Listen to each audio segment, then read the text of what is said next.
2 hari Kamis dan Jumat gold berturut-turut drop 1000 pips. Apakah di minggu depan gold akan meninggalkan area 3000-nya untuk masuk lagi ke area 2000?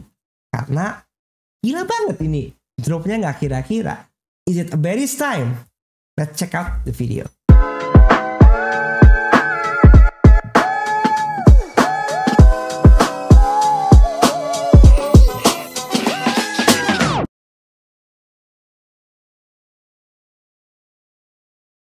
Oke, balik lagi sama gue Ilham Sudana, dan hari ini kita akan bahas perjalanan XAUSD untuk minggu kedua di bulan April. Jadi buat kalian yang baru mampir ke channel ini adalah channel di mana gue berbagi pandangan gue terhadap arah market yang analisanya tuh belum tentu benar, tapi bisa jadi benar. Jadi karena namanya analisa itu pasti akan ada kemungkinan yang bisa kita bikinkan skenario-nya gitu ya. Dan di sini gue nggak punya VIP group, no signal, no tip dana. Jadi goals gue adalah menciptakan trader yang bisa trading mandiri kayak gitu. Tapi ada grup eksklusif untuk member-member yang menggunakan join IB gue di InsightFX. Jadi kalau misalnya kalian pengen diundang ke eksklusif grupnya di mana kita berbagi pandangan, banyak diskusi, dan ada setup entry yang kita share juga supaya bisa trading yang bareng-bareng juga. Nah, di situ silakan aja klik link di bio di bawah. Dan buat kalian yang mau mempercayai channel ini juga bisa ngelihat member only videos. Di sini gue bagiin ini ya tentang target price di Q2 2025. Kalian bisa klik dengan cara klik join di sini. Lalu hai guys, join level 2 eksklusif konten yang 40.000 per bulan ini. Kalian bisa menikmati konten-konten member only yang gue sediakan hanya khusus untuk member aja. Oke, jadi kalian bisa nonton juga nih podcast-podcast yang ngomong tentang psikologi trading. Karena menurut gue masih banyak banget orang-orang yang terjebak dalam mindset yang salah tentang trading. Jadi kalian join aja, nonton video ini supaya kalian juga keubah mindsetnya dan belajar tentang kopta juga bisa di sini. Ini juga member only videos. Oke, so tanpa panjang lebar, sebelum itu gue pengen ingetin juga bahwa banyak orang-orang yang menggunakan nama gue ya untuk menawarkan kalian penipuan-penipuan. Dan belakang ini makin banyak lagi yang mampir ke Instagram gue untuk memverifikasi. Jelas-jelas satu itu adalah penipuan, karena gue nggak pernah menjapri kalian duluan. Kalau kalian di invite ke grup tanpa kalian nggak ngapa-ngapain, di invite ke grup tawarin tip dana gitu udah pasti itu scam. Oke, jadi jangan percaya dengan orang yang seperti itu. Udah, langsung kita mulai ke analisanya. Kalau kita ngomongin soal tarif Trump ya, di live kemarin, live yang ini nih, live yang ada sih kemarin tuh. Nah ini ya, live di sini kalian bisa tonton ulang. Di sana gue membagikan pandangan gue bagaimana tarif ini bukan memberikan angin segar buat USA, Amerika sendiri, karena ini mendorong DXY jatuh ke bumi ya. Dan of course dalam dunia yang sangat berketergantungan satu sama lain, perilaku Trump ini merugikan gitu ya. Of course buat gue ini adalah sebuah ancaman dari Trump untuk punya bargain power.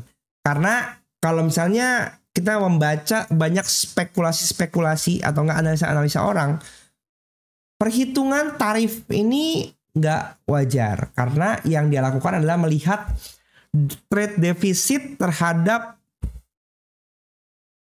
import yang dilakukan oleh negara tersebut. Yang dimana kalau misalnya kita ngomong bisa aja USA melakukan import atas apa yang mereka beli di negara. Contoh misalnya kayak Lesotho. Ada salah satu yang dibahas adalah Lesotho.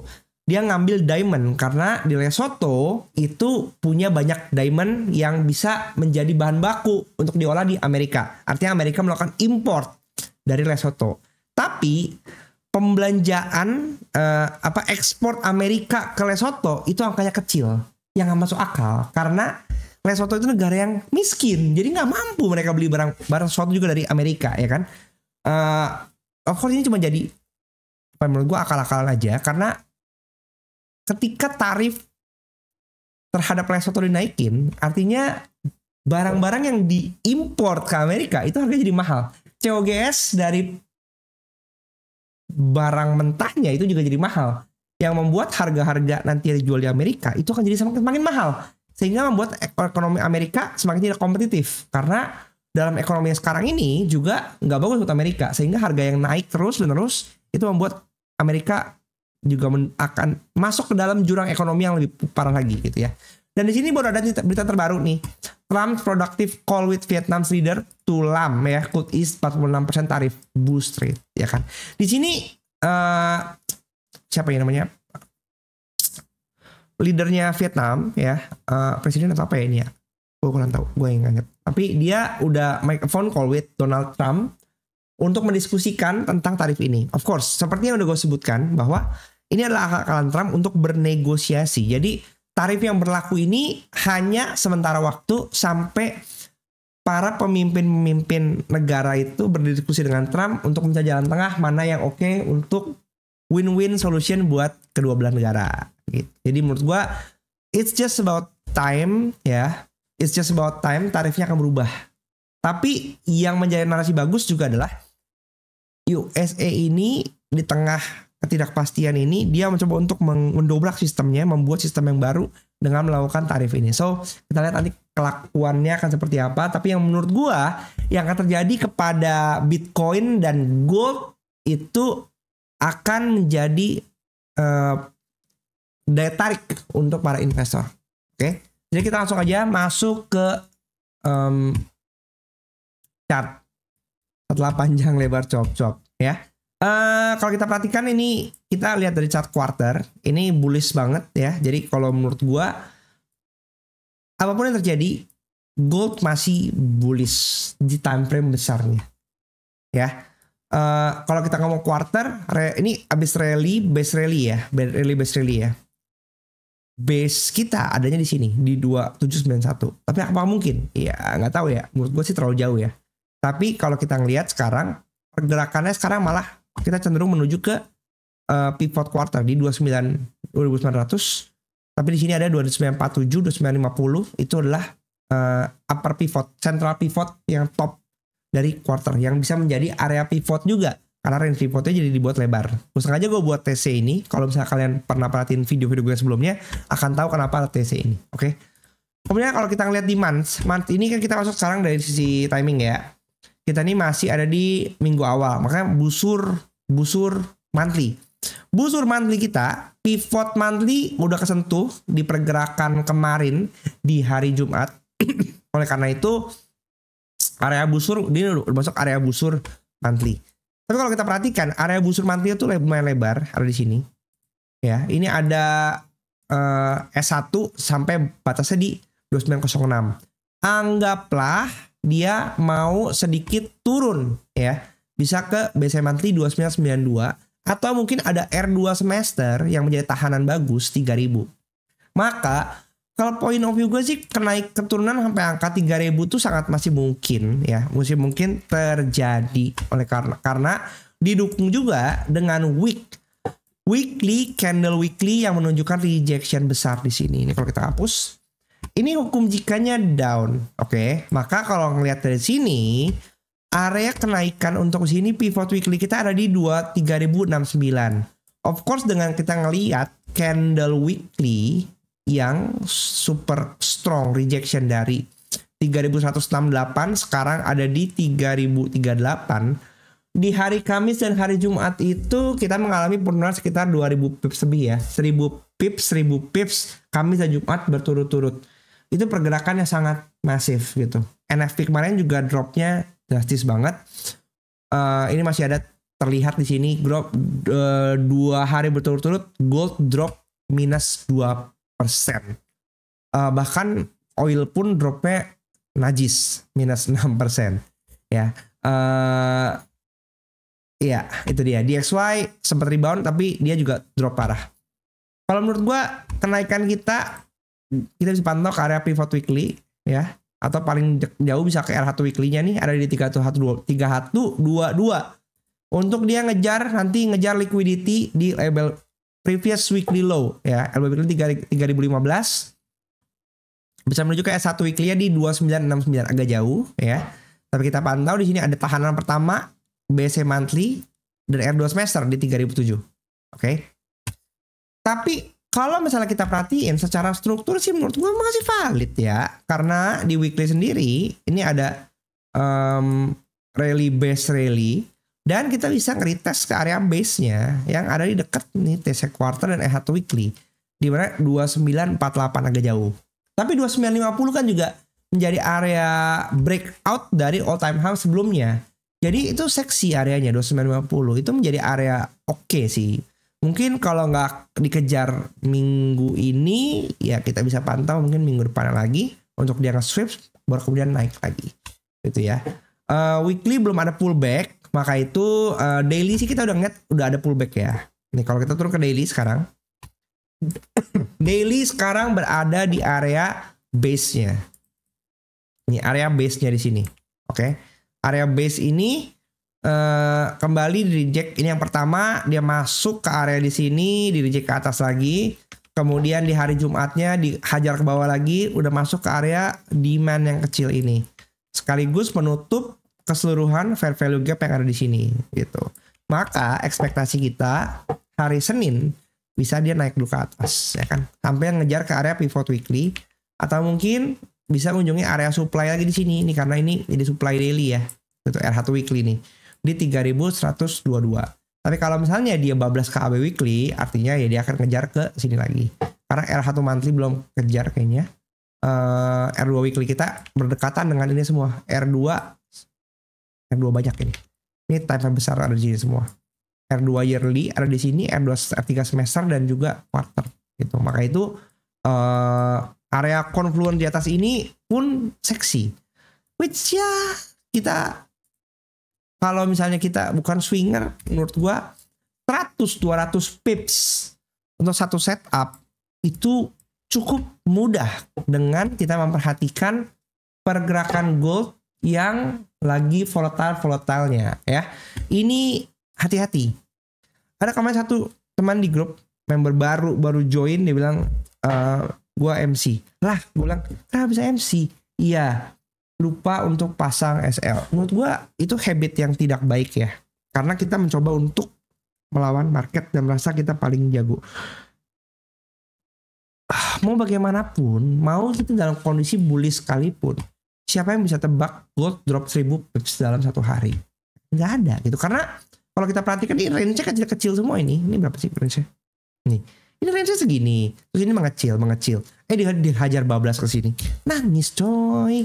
Ya. Jadi janganlah ngomong habit-habitnya seperti itu. Menurut gue sih kita harus membiasakan diri untuk punya trading plan, membatasi resiko. Resiko di angka 1-2% atau max ya kalau modal lo kecil 5%. Ini udah harus diatur. Artinya SL dan lot size itu yang harus dijaga. Jangan ngejar lot besar, ngejar profit yang luar biasa banyak, tapi mengabaikan hal itu. Oke, balik sini. Area di base ini, menurut gua masih akan ada bentuk rejection karena ini ada rejection lagi, ya. Pas banget kalau kita ngeliat di area di sininya, ini di reject sama dia. 3038 ya. Kalau ngikutin kemarin yang ada setup gua pas live itu, kayaknya udah kena SL sih. Belum ya? Iya kah? Nggak tahu lah. Coba lihat M15 3000 udah kena SL sih gitu. Jadi memang dia pas di sini dia udah nggak kepentok lagi, pas kepentok pivot monthly ya. Jadi pas banget di reject di pivot monthly, dia mantul lagi ke atas gitu. Berarti kalau kita mau acuan dari sini ya menurut gue sih area kita cari yang bersih aja. Oke, di sini ya. Ya di sini. Berarti area di sini nih. Nah, ini bisa menjadi area untuk kita pantau ya kenaikan sampai sini. Nih. Nah, ini kan area apa nih? Area pivot kan. Coba kita balik sini. Area pivot weekly ada di sini. Ya, area pivot weekly 3069. Area pivot weekly 3009. Ini hapus dulu karena udah nggak valid. Area pivot 3009, oke. Menurut gue sih bisa sampai ke sini sih. Ya, karena kalau kan pergerakan gede nih. Ini kan high of the day. Ini kan high daily. 3136 ya. Kemarin di reject ke atas ini. Maka itu kenaikannya bisa sampai di sini. Untuk besok mungkin ini bisa menjadi area pantau kita karena ini area supply. Oke. Maka bisa pantau dulu area pergerakan di sini. Kalau naik ya. Di sini ada fair value gap juga yang mungkin akan tutup, segera ditutup. Kemudian di sini ada price inefficiency, bekas jejak-jejaknya. Ditambah kalau misalnya kita melihat ini drop, base drop ya. Maka ini area base yang tertinggal juga. Oke, ini area base kita. Nah, nanti untuk kita kecilin karena ini base-nya gede banget, maka menurut gue sih area di 3087 sampai 3095 ketika nanti terjadi reaction di sini baru kita bisa kejar. Oke, paling nggak kemana ya ke bawah sini lah. Nih, ini salah satu liquidity pertama yang akan kita target 3015 of course. Jadi previous daily ya, previous daily low 315, kemudian ketika dia bablas lagi ke bawah, ya kita bisa pantau pergerakannya untuk ke bawah lagi. Artinya kalau misalnya kita perhatikan, ya harga masih akan turun ke bawah. Harga akan turun ke bawah sih. Ini bullishnya kencang sekali. Tapi kan, of course ini tadi kita udah ngomongin ya, ini adalah base-nya daily nih. Nih. Base-nya daily. Dengan base daily. Even kalau dia ketahan, dia bisa break yang di sini. Ini ada demand kecil lagi nih. Demand kecil lagi di 3004 ya. Makanya 3004 angka 3000 juga bisa menjadi TP pertama dulu paling enggak gitu. Jadi jangan langsung dibablasin maunya ke bawah sini ya. Jangan langsung dibablasin ke bawah sini karena di 3000 angka psikologis yang point of view gua itu akan dipantulkan. Nih pas banget nih dia ngambil liquidity ini terus mantul lagi ke atas. Mantul lagi ke atas baru nanti mungkin ke bawah lagi. Jadi bertahap guys gitu. Karena kalau dari sisi sekarang aja ini 36 kan, 36 ke 300 itu udah 300 pip. 36 ke 3000 maksudnya, maaf. Atau kalau kita dapat di sini 3088 ke bawah udah 800 pip lagi, 1000 pip lagi gitu. Jadi menurut gua ini pergerakannya masif banget. Jadi kita bisa pantau perlahan. Ini area masih gue marking 2950, 29 makanya ketika masuk dalam sini menurut gue ini oke. Untuk bisa menjadi area buy, oke. Di sini untuk ke atas lagi. Bullish sih. Gue tetap tetap bullish. Jadi gue nggak bilang ini bearish untuk koreksi dalam timeline kecil ya. Kelihatan bearish, oke. Dari timeline kecil kelihatan bearish. Karena apa? Momentum sell-nya kencang sekali nih. Ya, ini dari sini. Dari sini ya kan, ini kan dipatahin drop kan dengan ini nih. Candle yang ini drop, kemudian dia retest ke atas, dia banting lagi ke bawah. Jadi kalau di T4 memang udah kelihatan bentuk ada reversal, tapi tahan di base yang ini. Oke, katanya cukup panjang segitu, maka itu area pantauannya ketemu di situ.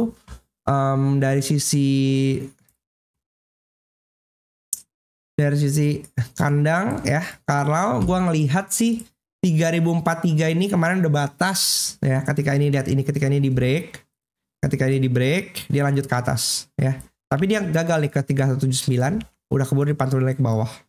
Dan dia ketahan di sini sebenarnya practically di 3127, close candle-nya di sini, reject lagi ke bawah gitu. Maka itu karena dia udah 3043, maka targetnya ke nih 2993 paling enggak ya. 2993, kemudian 2961. Cocok kan? Kalau tadi kita ngelihat bahwa adanya di 3000 dan 2950 pas di area di sini. Oleh karena itu, menurut gua dalam beberapa hari ke depan kita bisa melihat seperti itu. Of course, bisa jadi kalau misalnya dia kembali close di atas bullish gini ya, ini biru ya, maka dia akan bisa ngejar ke sini 3095 gitu. Kalau turun ke H4-nya, nah ini sih udah confirm sebenarnya 3063 untuk dia sell, tapi udah kena di sini 3015. Maka wajar kalau misalnya dia akan retest lagi ke sini. Ini pas nih ada previous base-nya lagi di sini. Dia bisa menjadi area pantau 3050, angka bulat juga psikologis ke sini. Jadi kalau misalnya dia nggak nyampe ke atas sini ya, probably bisa ke area 3063 untuk kemudian ke arah bawah 2986 di sini.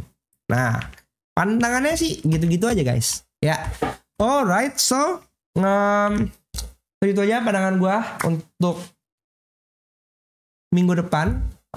Yang paling penting bukan soal analisa siapa yang paling benar, tapi siapa yang bisa sustain di market dengan mengatur resiko mereka. Dan ketika analisanya salah pun gak masalah, karena kita hanya menarikan sebagian kecil dari modal kita. Kalau modalnya gak habis, artinya kita bisa fight back. Tapi kalau modalnya habis, ya kamu udah tersungkur kalah.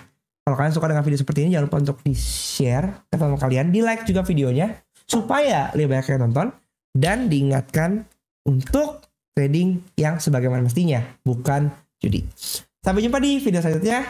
Bye.